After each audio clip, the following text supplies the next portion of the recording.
We are ready. Okay. Hi, guys. How are you doing this morning? My name is Carly Sander. I am the lead clinical dietitian here at NCH. I've been a dietitian for 25 years, 23 of them I've been right here. So, loving my job. It's an amazing field to be in. So, today we are going to talk about empowering your heart health through food. Super, super important.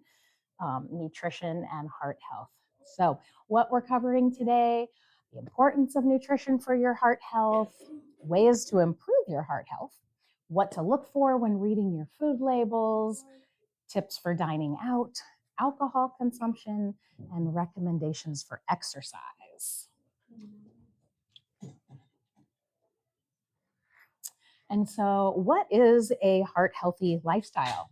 So, it is a combination of nutrition and exercise and stress management. And when we put all of these things together, we can improve our heart health. And so, why does nutrition matter in cardiac rehab? After a heart attack, your heart muscle can be weakened. It affects its ability to pump, and it's why recovery and long-term heart health are so critical, and nutrition plays this huge role in your heart health. And all these risk factors such as high cholesterol, high blood pressure, diabetes, smoking, obesity, all of these things can be helped or improved with changes in your diet and exercise. And that balanced diet, continuing to follow it from here on out, will help prevent any other events from happening, which is awesome. Okay, so diet plays a major role in preventing any more recurring heart attacks or strokes or anything like that.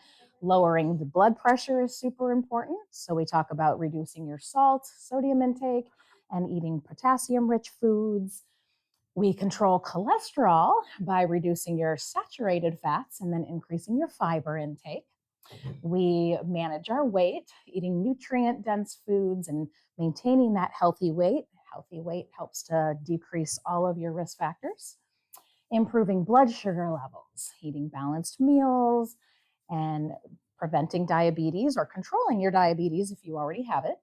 And then promoting heart health, focusing on all those healthy fats, antioxidants, anti-inflammatory foods.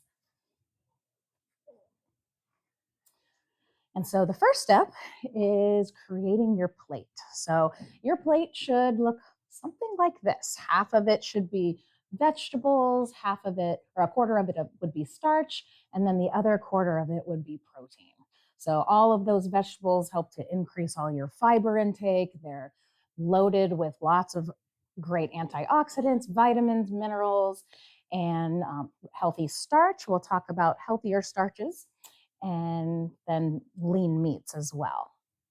So we're going to aim for 2 cups of fruit each day, about 2.5 cups of vegetables each day to get all of those different antioxidants, vitamins, minerals, and make sure you're varying all the different colors too, because all those different colored vegetables, they all have different types of vitamins and minerals. You know, the good ones are the ones in syrup. Yeah. Actually, I like the ones that are not in syrup.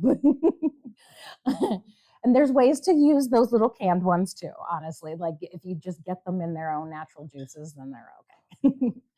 Okay. Thank you. Okay. So here's how we increase our fiber in our diet. So we're going to increase our fruits and vegetables and grains, nuts, seeds, and legumes. So legumes are like kidney beans, black beans, garbanzo beans, all of those starchy beans. They are loaded with fiber. They also have protein too. So that's 2 for 1. You want to have all or at least half of your grains as whole grains. So things like whole wheat pasta, brown rice, whole wheat bread instead of the white rice, white pasta, and then the white bread. And then all of those whole grains will help to improve your cholesterol levels. So increasing fiber can help decrease your cholesterol levels.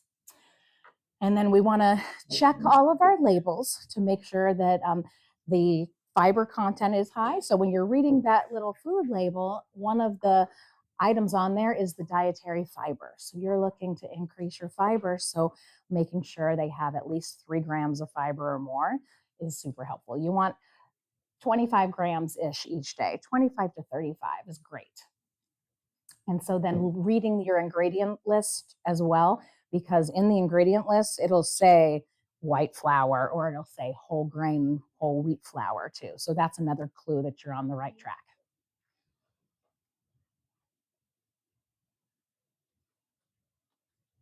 Come on. Well, it doesn't want to move forward.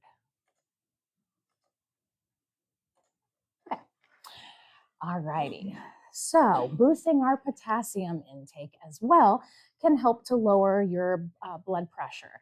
So things like potatoes, bananas, tomatoes, oranges, those are kind of those big potassium fruits and vegetables. Potassium's mostly in fruits and vegetables, but sometimes yogurt, halibut, clams, milk, they also have the potassium too if you eat any of those foods.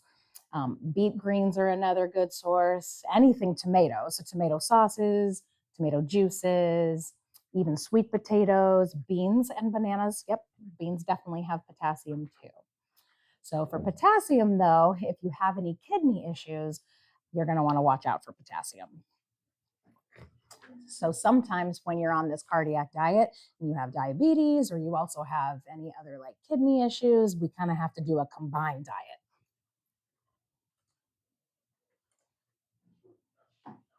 Okay, so here's the facts on fat. So we've got unsaturated fat, saturated fat, and trans fats, right? So unsaturated fats come from your oils, olive oil, canola oil, comes from avocado. Fish like salmon have great unsaturated fats. These are the ones we want to choose. These are the ones that are going to help lower our cholesterol levels, improve your heart health, lower triglycerides. The ones we want to limit are the saturated fats. So that's going to come from your butter and your cheese. If you like milk, if it's whole milk or 2%, you're going to want to switch to 1% or fat-free milk. So these are the ones we want to limit. And then the ones we want to totally lose are the trans fats. So trans fats are created when they take an oil and they hydrogenate it and it makes it a solid. So the margarines like Country Crock, all those solid margarines that they sell, those are the ones you want to stay away from. You're actually better off having regular butter than the margarine. Ice cream's okay, but just do the low fat version or fat free. Yeah. So you want to avoid those margarines or anything like processed foods. A lot of them have those trans fats too. So donuts and cakes and cookies. And coconut oil is kind of a big one. Coconut oil is actually a saturated fat. And again, you can see how it's a fat it's solid at room temperature. So that means it is saturated. It's more saturated than trans. But there was a big craze with coconut oil for a long time where everyone was cooking with it thinking it was better, and it's actually not. It's just like eating butter. So you're better off with the oils on this end: olive oil, canola oil, vegetable oil, avocado oil, than using coconut oil. Any questions on this? No questions? All right. Oh, yes. I have the avocado. I see avocado up there. Do you eat avocado with the skin or without the skin? Without. Yeah, without the skin. Just like the green flesh inside. You can, mix it up and make it into like a guacamole if you want. A lot of people do like avocado toast. Yeah, it's great. It's excellent fat. Okay, so then limiting these saturated fats. So saturated fat examples, you have all of your really marbly steaks, right? Your dark meat of your chicken and your fish, like those really fatty pork cuts. Those are all examples of your saturated fat. Also dairy, high fat dairy has saturated fat as well. And these fats will increase your cholesterol. They increase your LDLs, which are your bad cholesterol, And then, of course, they increase your risk for heart disease and stroke because they can clog up your arteries with all that saturated fat.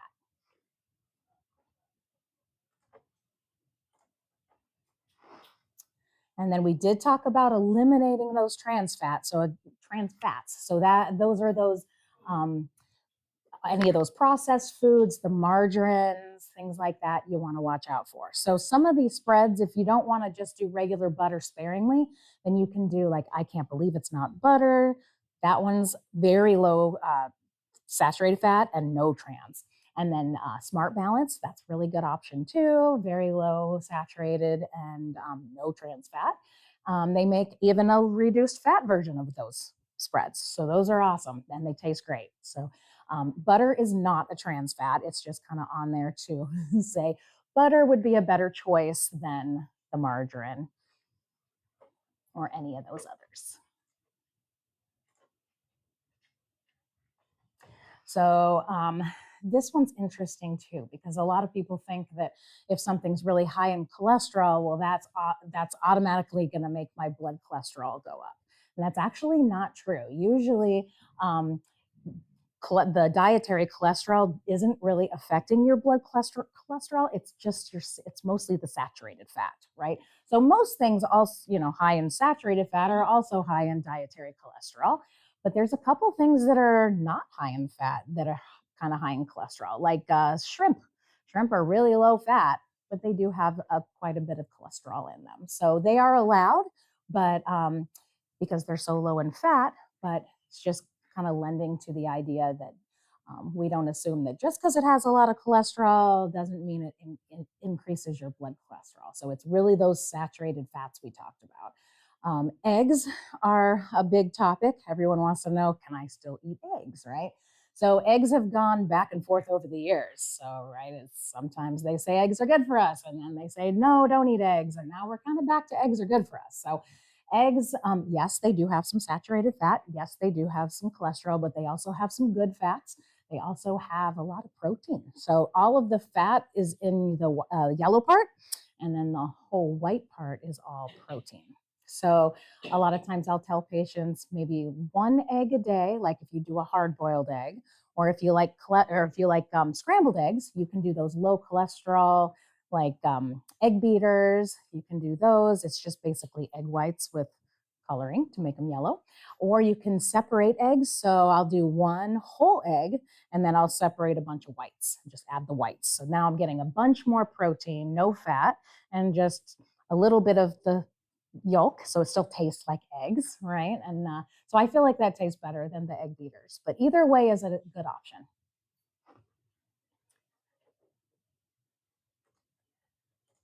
Let me ask you a question in reference to the eggs. So, for what should be the normal portion, for instance, in a week, for a normal person to eat egg during the week? Good question. Yeah, I usually say one a day. One a day is okay. Yeah, one a day is okay. Yeah, so 6 to 7 a week, depending on if you want exactly every day. But yeah, that's a very good question. Yep. And then if you like your scrambled eggs every day, just do the one and then separate a bunch of whites and add to it. And then you just scramble them up and you're good to go. Or if you like them like fried in your like sunny side up or however you guys like them, spray Pam instead of using a bunch of oil into the pan. So then you're not adding a whole bunch of oil and fat and you just got the egg. So yeah, that's one of my little dietitian secrets. I use Pam a lot. I use it to put on pasta. Like instead of dumping a bunch of oil or butter in my pasta, I'll just spray it with Pam. Makes it so it's not sticking together.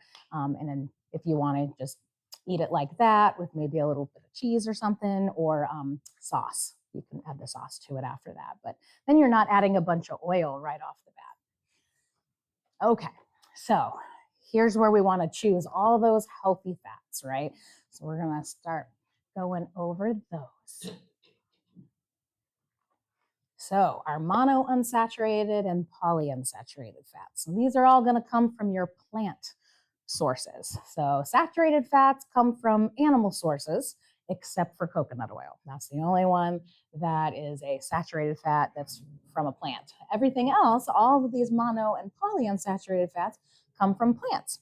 And these fats lower your cholesterol. They lower your bad cholesterol too. They decrease all your lipid levels, triglycerides. They increase your HDLs, which are your good cholesterols. Those are the protective ones. So we want to increase those HDLs and lower the LDLs. These fats decrease your inflammation and then decrease overall cardiovascular risk. So these are the fats you want to really focus on. Okay, and omega-3 is one of these unsaturated fats, and the omega-3s are in like your salmon and your olive oil and like grain, like the beans and nuts and things like that. So it regulates your blood pressure. It helps decrease your risk of clot formation, decreases your lipids, and then also decreases immune response to injury and infection. So your omega-3s are amazing. Fish are a great source, ground flaxseed, walnuts, and edamame. So those are lots of good sources of omega-3. And so then we think about all the different products we use, right? So what to do instead? So instead of cooking with butter, cook with olive oil. Or like I said, use your spray pan because it's like hardly anything you're getting. It's oil in the can, but you just spray it, mix the pan, keep from sticking, and it's just like a light oil rather than dumping a whole bunch of oil in. I use that a ton. Go for the grilled chicken breast without the skin instead of the fried or the dark meat. Are you guys used to eating chicken breast, or do most of you guys do like the legs or the wings? What do you think? Yeah. The white meat, it's Yeah, good. The white meat's the best. It's the best. And if you're not used to it, yeah, just start trying it. It depends on how it's cooked. I know a lot of people think it's super dry, but if you cook it right, then it's awesome. It's awesome. So you'll eventually feel like the dark meat's too rich when you go back. So you want to try to do the grilled chicken breast, grilled or turkey breast. So like at Thanksgiving, get the breast instead of all the dark meat. You can do fruit salad instead of ice cream for dessert, or you can choose some of those low-fat, lower sugar ice creams. They have so many options now. They have protein ice creams, lots of options to make it easier for us.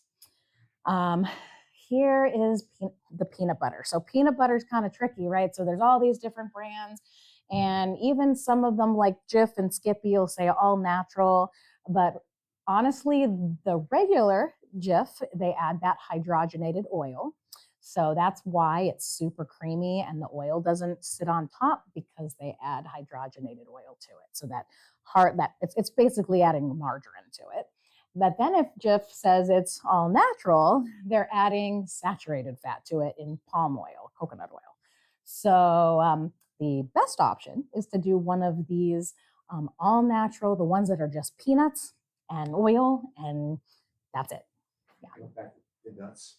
Yeah. I eat peanuts. I eat pecans. Mm-hmm. I eat walnuts. I eat those normal natural nuts. Yeah. Is that okay or is that not okay? Oh yeah, that's great. That's great. It's gonna have all that really good fat. It's all unsaturated fats. So yes, definitely.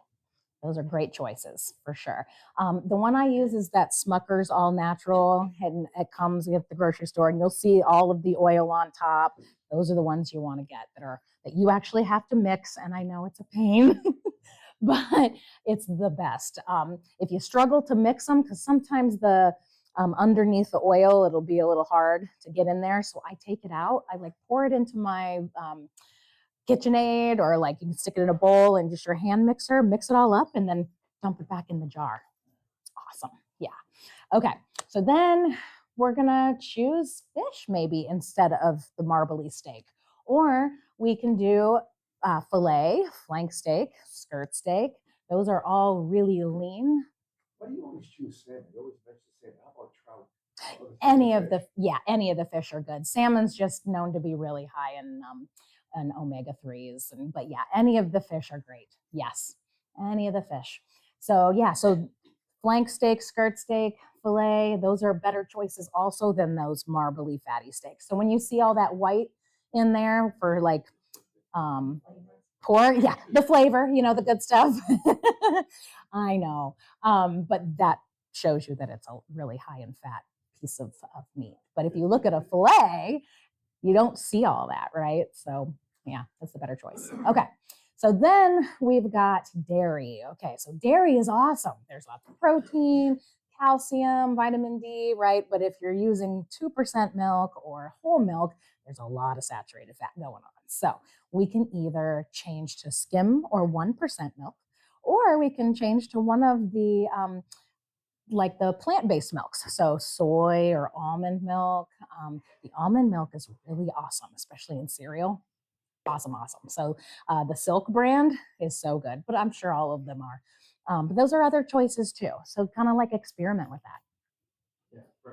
So in terms like for ground beef, Yes. you kind of want to limit that intake of ground beef, or would you prefer like having a leaner like let's say 93.7 ground beef over like 80-20? Very good question. Yes. So for ground beef, you want to stay away from the chuck. You want to stay away from the 80-20.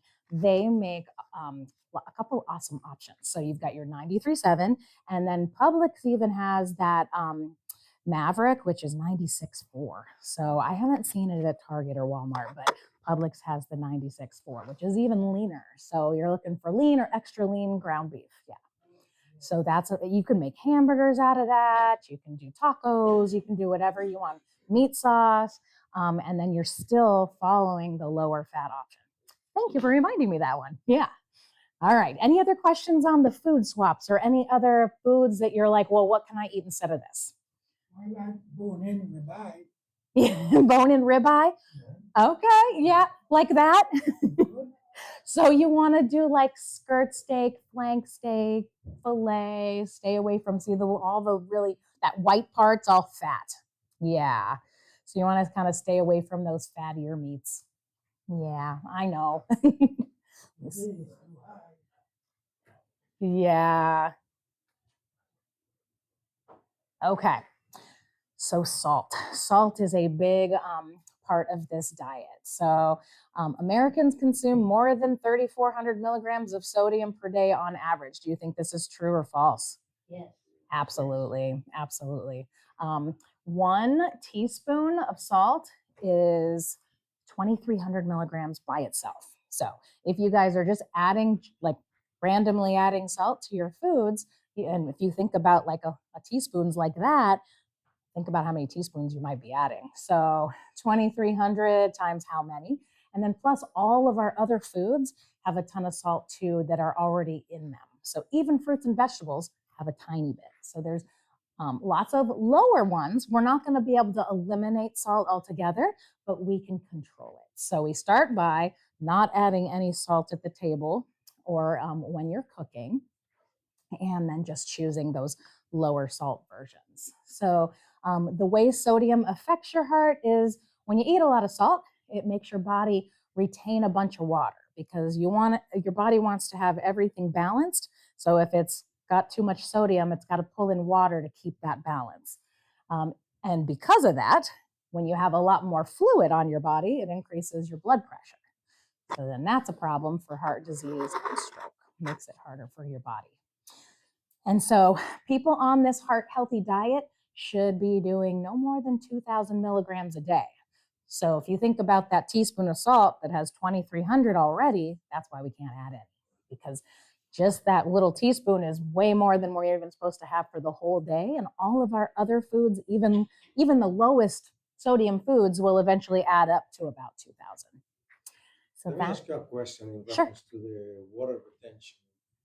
For instance, on my situation, because of the prednisone that I'm taking, the body tends to retain more water. Yes. So it's because of the medication Yeah. or because of the amount of salt that I. No, it's probably, if you're following your heart healthy diet and you're limiting to the 2,000, then it's likely your medication. Yeah. So for people who's taking prednisone or some of those medications, should pretty much avoid the salt at all completely? Or? If you're in this heart healthy journey, then yes. Anytime you're on this cardiac diet, definitely. If you're on prednisone for some other reason, it's not necessarily a dietary recommendation to avoid salt just because you're on prednisone or a steroid. But if you're here, if the reason you're on it is because of something with your heart or lungs or anything like that, then yes, yeah, you're going to want to keep that sodium low, but not because of the drug, but because of your heart and the diet that you need to be on. Yeah. All right. Let's see if I can get this to work again. Yes. All right. So here's your tips for reducing sodium. These are the big ones. So we're going to decrease the amount of prepackaged, frozen, processed foods. These are things like hamburger helper and rice-a-roni and frozen meals and canned vegetables that have added salt in them, canned soups with a lot of extra salt in them, anything canned, packaged, processed. Then we're gonna make more meals at home because when you do that, you can control exactly what's going in. And then we're gonna decrease going out and doing takeout. But there are some options for that if you prefer to do stuff like that. There's lots of healthy meal delivery services where you can pretty much say what kind of diet you're on and they will create meals and send them to you every day, or however many times a week. And then you can just pop them in if that's easier for you. Yeah, but whatever diet you're on, if you have kidney issues, if you have diabetes or anything, they have these services, which are amazing. And then we're going to increase our use of salt substitutes and herbs in place of that flavor, right? So we're going to start using the Mrs. Dash and the McCormick salt-free seasonings. And Costco has a really good one. It just says salt-free seasoning on it. And it kind of looks like Mrs. Dash, the ingredients. And it was really good. So I have that at home. It's really good. Okay, so reading your food labels. So one of the most important parts is the serving size. You always want to know what the serving size is on your label because sometimes all of these numbers here are not meaning it's for the entire package, right? It might just be for half of that package or it might be a quarter of that package. So there are 4, so this is the clue. There's 4 servings per container, right?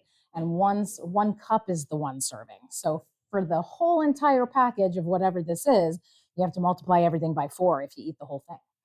So noticing the serving size is super important. And then calories, yep, if you're watching your calories for weight control, those are important too. For heart healthy, we're also looking at fat and cholesterol, sodium. If you are diabetic, you're going to be looking at your total carbohydrates there. And protein is always important too. We want to maximize our protein in these lean, these lean, low-fat foods. So total fat's important. Under the fat, you'll see the saturated and the trans. So those are super important, right? Because we want to limit your saturated and you really want 0 trans for everything that you choose to eat. And then the total fat should be super low too. This one's kind of on the higher end. Cholesterol is there, sodium. So that's the other big one we've just been talking about, right? So to consider a food to be low sodium, it's got to have 140 milligrams or less per serving. So this one has 850 milligrams for a cup, right? So that's not good. We want to avoid this one. And then carbs, if you are diabetic, just a side note, you're always going to want to look at the total carbohydrates, not the total sugars or anything else. Total carbs are super important that when you're counting carbohydrates, you have to go by that number. And then the other one under carbs, right, is your dietary fiber. So fiber is a carbohydrate. It's just not digestible. So all the fiber that you eat stays in your GI tract and goes on through and comes out the other end. So when you have issues going to the bathroom, that's why we say increase your fiber, because fiber is a dietary irritant. So it's a GI irritant. It'll move things through by making your intestines mad, basically. So that's why we increase our fiber to help with that as well. So fiber has so many good health benefits beyond just helping us with our heart health. GI health as well. Okay. So back to this My Healthy Plate. So what are you going to do if you're in a restaurant? Super hard to know what they did with all the food in the kitchen. Super hard to know how they marinated or cooked your meats. Super hard to know what's in the rice, so you can ask them to prepare your foods just plain. Like if you're getting rice, you can just ask for plain brown rice if they have it. That would be your best choice. If they don't have brown rice, you can do the white rice. This one, though, would normally have quite a bit of salt in it if it's any kind of normal rice that you find in a restaurant. Same with the meats. Usually they are like marinated or prepared with a lot of salt too. So you can ask them to prepare your chicken breast with no sodium. And you can say no oil too. So you can just say, I just want a plain grilled chicken breast. All of your vegetables, a lot of times when you get vegetables at a restaurant, same thing. They dump a bunch of butter on them and they pre-salt them and everything. So you can ask them to have just steamed broccoli, steamed vegetables like that. You can also do the salad. So the salad is probably the easiest way when you're out because you can get no dressing on the salad and then get it on the side and you can control what goes on that salad. So if you just use a little bit of the dressing, then it's not as bad as when they dump like half a cup of dressing on top of the salad. So those are different ways that you can get through going out. Like we said, like the whole grains. So that brown rice would be better than the white. If they have whole grain pasta, choose that. Some restaurants do. If not, and you want pasta, it's okay to have the white pasta. Just ask them not to put a bunch of butter on it and oil and ask them to kind of make it more plain and then you can dress it up at the table. I've seen people bring their little salt-free preps that they have at home, the little salt-free herb blends, and then you can put it all over your food at the restaurant. Anything goes, nobody cares. So you can do whatever works for you. All right. So everybody asks me about alcohol. I get this question all the time, and I always defer to the doctor, right? Super important that you ask your doctor. Medications can interact with alcohol depending on what you're on.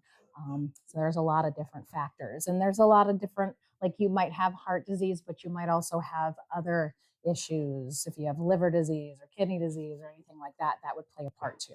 So for your personal self, definitely ask your doctor. But as far as like recommendations go, if you don't drink alcohol, don't start now.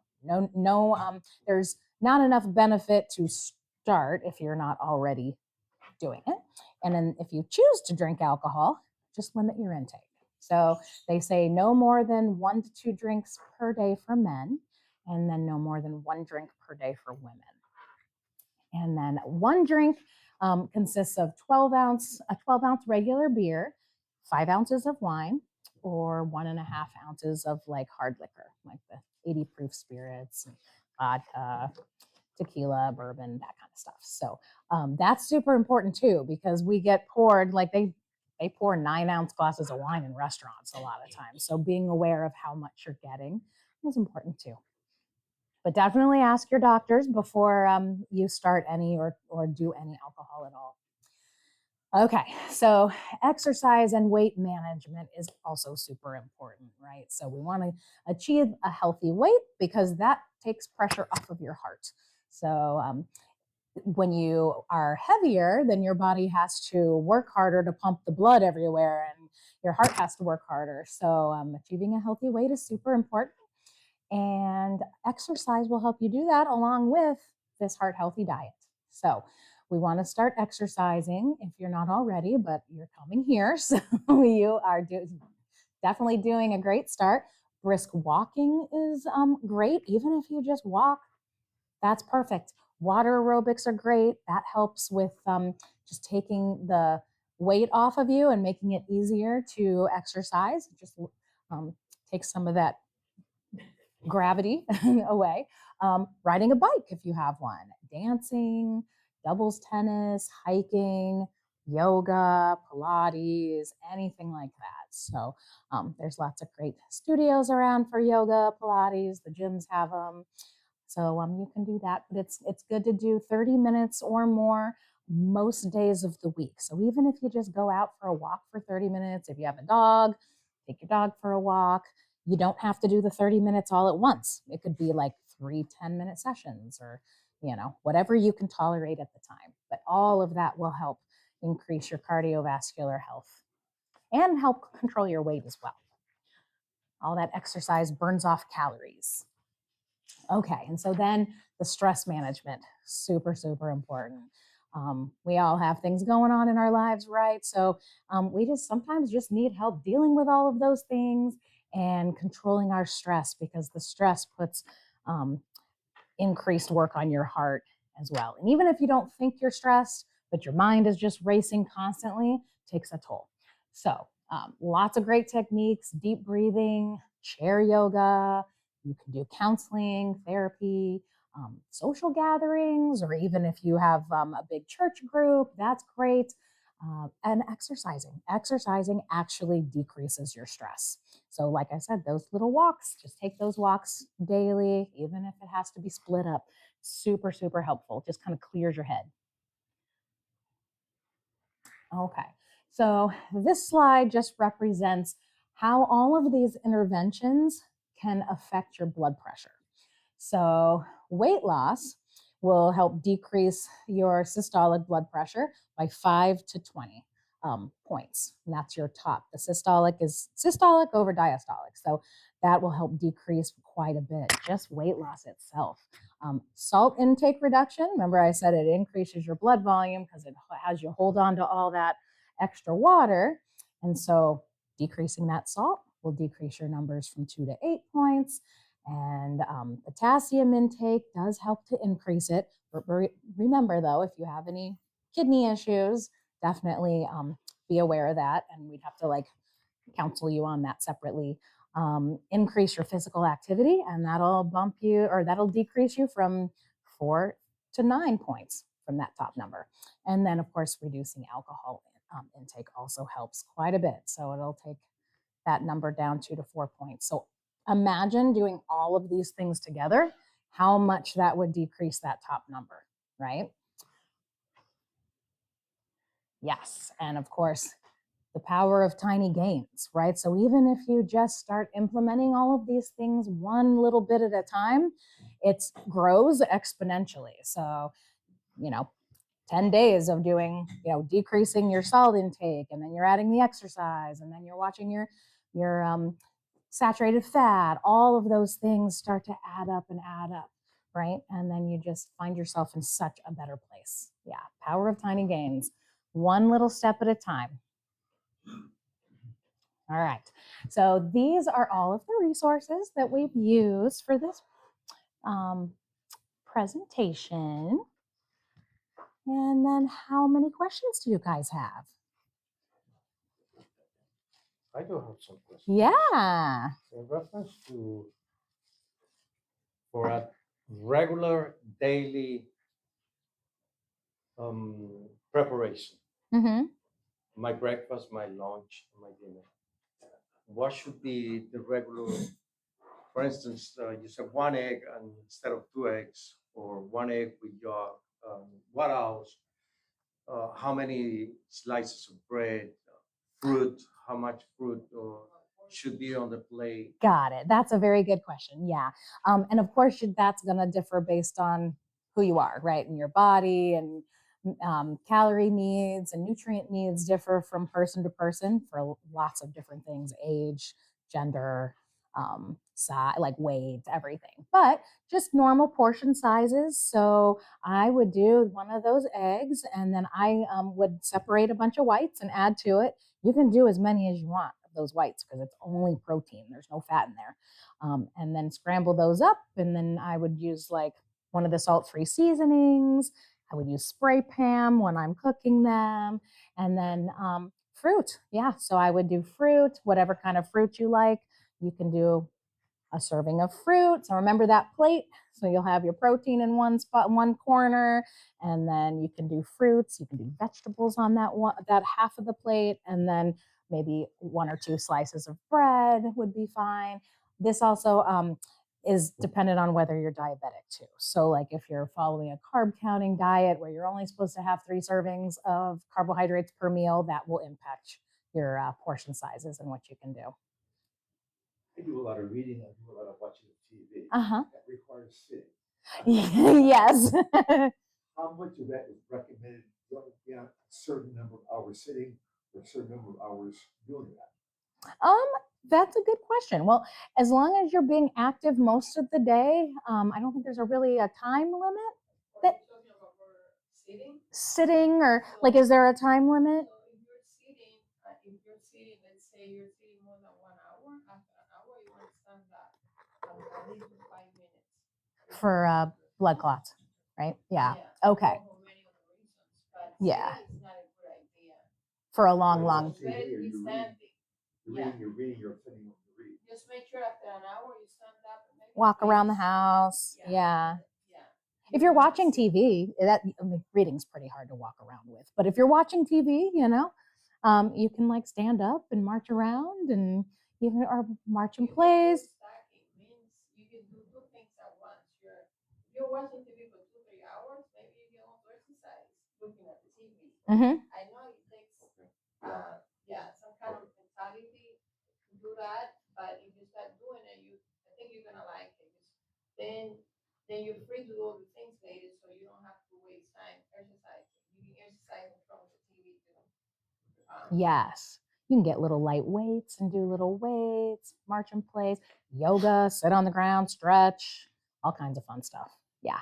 The reading's harder to do that.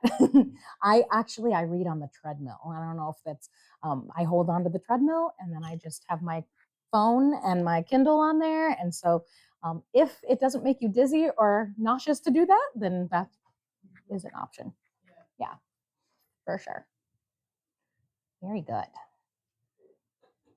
Any other questions for me? Anything about the diet, about specific foods that you guys eat at home that you want to ask about? What's the minimum water intake? Yeah. I know it could vary, depend on, everybody's. Yes. So that's definitely dependent on your situation and what's going on. If you have CHF or you have anything that requires a fluid restriction, then of course that would be specialized for you. But normally 8 to 10 glasses of water a day is normal, healthy intake. I usually tell people avoid juice, avoid soda, like regular sodas, avoid regular Powerade, Gatorade, and then choose the diet versions. I know the diet versions get a bad rap, but there are no studies that are no actual studies prove any issues as long as it's in moderation. So diet soda's fine, Powerade Zero, Gatorade Zero, those little sparkling ice drinks, Crystal Light. Yeah, so those are the ones I drink. But anything low sugar is fine. Yeah. But what happens if you start out with low blood pressure? I have low. Your low blood pressure. Okay. So your recommendations might be a little different based on what your doctor wants you to do. Yeah. Maybe they won't want you to restrict the sodium as much. So like that's kind of how everybody is a little bit different. Yeah. So definitely talk to the doc if they want you to be on such a low sodium restriction or not. Yeah. Yep. Everybody is a little bit different. So unfortunately, it's not like one size fits all. Yeah. But, go ahead. Hard cheese.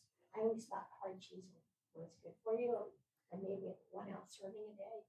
Yeah, it's totally fine. Protein, right? It is good protein. So cheese is one of those high sodium foods, right? So you can get lower sodium versions. I think that Alpine Lace Swiss has a low sodium version if you like Swiss cheese, but if not, that's fine. The hard cheese is fine in the smaller portions. Yeah, you don't want to eat cheese all day long, but it is one of those higher fat, higher sodium foods. So I usually buy the shredded reduced fat Target brand or whatever, Sargento, whatever, and they have reduced fat versions.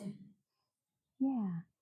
For snacks throughout the day, if you want to, in between meals, what should be the best portions to eat for snacks? That's a good instead question. of potato chips and Right. things like that? Okay. What would be the best choice? Some good options. Okay. So I like to pair carbs with protein. So you can do those like non-fat light yogurts, Greek yogurts. Those are great because they have carbs and protein. But you can add a fruit to that as well if you want. The lower fat and salt snacks, you can get unsalted pretzels and things like that if you like that. What else? Nuts. You said you eat a lot of nuts. You can do nuts added with the like fruit. You can do cheese and crackers. So just monitoring that portion of cheese, of course, and then buy crackers that are unsalted, whole grain if possible. So they make those. Yeah, there's lots of options. Peanut butter on crackers. I think, I do celery with peanut butter. Celery and peanut butter. Yeah, apple and peanut butter. Yeah, you can get really creative. Hummus is great. So hummus is made from garbanzo beans. So you get a lot of fiber and protein and really super healthy. And then you can use your vegetables and dip in it, or you can put it on like salt-free whole grain crackers or whole grain pita bread, things like that. I also like those. They make a lot of those low carb tortillas. And not that you need them because they're low carb. That's not it at all, but they are really high fiber. So because they're low carb, they replace it with fiber. And there's like a ton of fiber in these things and they taste really good. So then I'll use that low fat cheese and make a little quesadilla with them. And sometimes you like, if you like refried black beans, you can just, with no salt added to them, you can get those and make a little quesadilla. Yeah, I use those. What else do I put in there? Hummus. You can do peanut butter and jelly if you want to on whole grain bread, low sugar jelly, the good peanut butter. Yeah, lots and lots of options. Just kind of going back to all of those like low fat, low sodium, whole grain for the carbs and fruits and vegetables and things, and then adding those low fat, good fat like options and protein. So bringing your protein and your carbs together, or fat and carbs, helps you, if you're diabetic or even in general, helps you absorb the sugar a little bit slower, kind of helps with managing blood sugars. So that's one of those tricks. So you always want to eat your carbs with your protein or fat, combine them. All right. What else you got for me? Desserts, options for desserts. Okay. So that's always a big one. What kind of desserts do you guys like? Fruit. Fruit's a good option. Yes, for sure. That's the best. That's actually the best one. What was that? What was the Desserts. So, like, what are some good options for desserts that are going to be low fat, lower sugar, healthy? What do you What guys? about those pancakes and regular cakes and things? How Right. bad are those? Those are bad. Yeah. Anything processed is going to be not good, right? It's going to have lots of trans fats and saturated fat and sodium, right? So I like to, of course, fruit's a great option. Ice cream I love. There's lots of lower sugar. Like I said, they make protein ice cream now. So you can buy that at Target or Walmart or Publix, and there's the little tiny pints, and just remember your serving sizes, right? Half a cup, usually the serving size, but you get protein and you get low sugar, yummy ice cream. So those are really good. What else? Sugar-free, like puddings you can do, like they make those little snack pack puddings if you like that. Sugar-free. If you're not diabetic, you can technically have the regular one. They're low fat. Yeah. So there's that option. What else? Angel food cake. It's pretty low fat. It's like fat free. So yeah, that one's okay. Again, There's a lot of sugar. again, if you're diabetic, yeah. I like it. I'm like, Yes, if you're diabetic, you don't want to go there, right? Or if you do, you just got to include it in your carbohydrate count for that meal. So say you want to have angel food cake, but you're only allowed to have 3 servings of carbohydrate for that meal. So then that would be one of them, a small piece of that. And then maybe you have some rice, and maybe you have, I don't know, a piece of bread or something. Those would be your 3. Or maybe you have some fruit with that meal instead of the bread. So then that would be your 3 carbs. And then you would fill the rest with vegetables and protein. Mm-hmm. In reference to the sugar on the fruits, yesterday we were having a conversation, Mm-hmm. Katie and I, in reference to the mango. How much those fruits, how much sugar are on those fruits? Okay. For instance, we like mango at home, and we Yeah. eat mango pretty much the whole day. Yeah. Yes. So, how much sugar is on those fruits? So we never want to worry about sugar in fruits as far as saying fruits are bad because they have sugar. Portion sizes are always important, right? So you can have any of those fruits. All of them are game. They're fair game. And it just becomes a portion size thing. So your mango is, I'd have to look up the serving size, but if I had to guess, for 15 grams of carbohydrate, it would probably be about a half a cup. Yeah, so it's not a lot. Usually it's a cup of melons, a cup of strawberries, half a cup of pineapple, 17 grapes. Like there's a whole list of different serving sizes, and that's just for 15 grams, right? So, and that's 1 serving. So, you want more than 1 serving, you can. If you're not diabetic, then you can increase a little bit there. If you are, then just choose. You have to limit to 3 or 4 per meal. Then you just choose to have maybe 2 of those. How about tuna salad? Tuna salad's great. Yeah. Is there mayonnaise in it? Yes, but you can get the low-fat mayonnaise, and it tastes pretty good. Yeah, even the fat-free. They've done a lot of great things with all Egg those salad. products. Egg salad is okay, but it's tough. It would have to be a really small portion of it because it has all yolk in it, right? So yeah, it would just have to be a really small portion. You have to look at the sodium content, because not all of them have the same amount of sodium. You would have to Also, make it the yourself. oils that they use, Yeah. some of the oils that they use to do that are inflammatory. So we don't worry about seed oils. That's a non-issue thing. That's just yeah. The seed oils are very healthy. They've gotten a bad rap lately. You don't worry about that. Olive oil's great.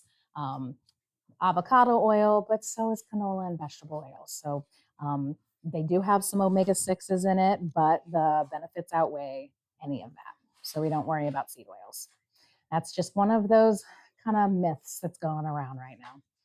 Nutrition myths. So yeah, so I would rather you guys do the seed oils than eat a marbly steak and a bunch of coconut oil and a bunch of butter and dark meats and all those things, full fat milk. I'd rather you do the seed oil if that's what you like, because it's unsaturated. Anything from a plant is unsaturated fat.